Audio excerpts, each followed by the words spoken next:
seguimos con nuestro contenido del logaritmo y hoy vamos a ver cómo resolver una ecuación logarítmica. Entonces, primero les cuento que las ecuaciones logarítmicas son ecuaciones que evidentemente contienen expresiones logarítmicas. Las incógnitas podrían estar en la base o podrían formar parte del argumento logaritmizando. Entonces, vamos a tratar de resolver esta ecuación. Fíjense que acá tengo que el logaritmo de x es igual al logaritmo de 2 más el logaritmo de x menos 3.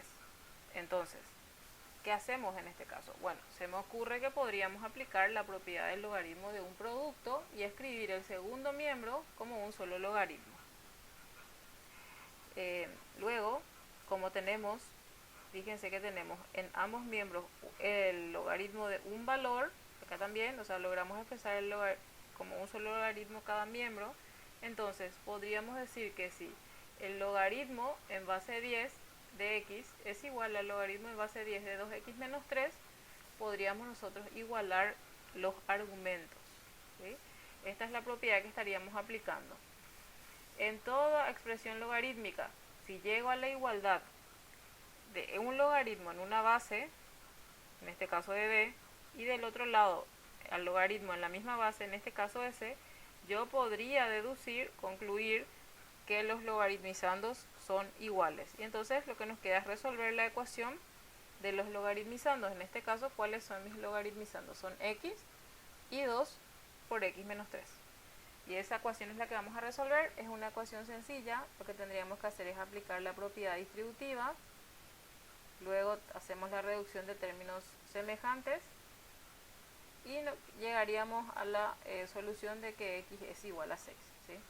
Es muy importante que en las ecuaciones logarítmicas reemplacemos y verifiquemos que este 6 ¿sí? cumpla realmente con la ecuación, porque en ocasiones al igualar los logaritmizandos o argumentos llegamos a una ecuación cuadrática y no siempre cumplen los dos valores, así que es muy importante que verifiquen en la ecuación original, ¿sí?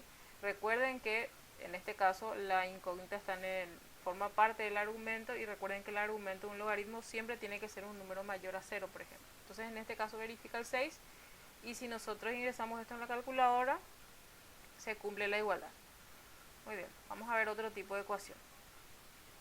Fíjense, esta ecuación es diferente a la anterior porque acá tenemos expresiones logarítmicas solamente en el primer miembro y no en el segundo. Como vemos aquí dos logaritmos, entonces podríamos aplicar la propiedad del logaritmo de un producto porque tenemos dos logaritmos en la misma base y escribir esto como un solo logaritmo. Nos fijamos que el logaritmizando o argumento es un producto, entonces podríamos resolver esta multiplicación, distribuir los paréntesis y llegamos a esta expresión. Pero ¿qué hacemos ahora? Tenemos un logaritmo en un miembro y en el otro tenemos un número. ¿Qué podríamos hacer? Y podríamos aplicar la definición justamente del logaritmo y que dice que un logaritmo es una operación inversa a la potenciación. Entonces yo siempre puedo escribir una expresión logarítmica en forma de potencia y eso es lo que haríamos en este caso. Para convertir esto a la forma exponencial, el 2 sería la base, el 6 sería el exponente y todo este paréntesis sería el resultado. Fíjense, entonces la expresión del logaritmo desaparece y nos queda una ecuación cuadrática. Lo que tendríamos que hacer es igualar a 0. Fíjense que una ecuación cuadrática es una ecuación que tiene esta forma: ax cuadrado más bx más c igual a 0. Y se resuelve con factorización o con la fórmula.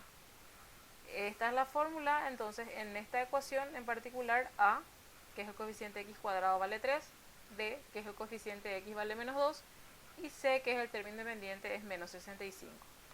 Al reemplazar estos valores de a, b y c en nuestra fórmula, resolver el radicando, llegamos a este resultado. Toda ecuación cuadrática tiene dos resultados diferentes. ¿Por qué? Porque una raíz cuadrada tiene siempre doble signo, entonces una de las raíces consideramos positiva y la otra negativa. Y de ahí que nos arroja dos resultados. Al primero le llamamos x sub 1 y se consigue esta solución usando el signo más. Y a la segunda vamos a llamarle x2 y esta se consigue aplicando el signo menos. Entonces vamos a probar ingresando en la calculadora cuál de las dos soluciones verifican, ¿sí? Entonces en este caso decimos el logaritmo en base 2 de x, que en este caso es el 1 el que estamos probando, 5 menos 1, más el logaritmo en base 2 de 3 por x, en este caso 3 por 5 más 1. Y vemos que el resultado es 6. Eso significa que el 5 sí es una solución de nuestra ecuación. En el caso de nuestro segundo valor, menos 13 sobre 3, al ingresar ese valor en el primer logaritmizando, ya nos damos cuenta de que ese resultado no verifica.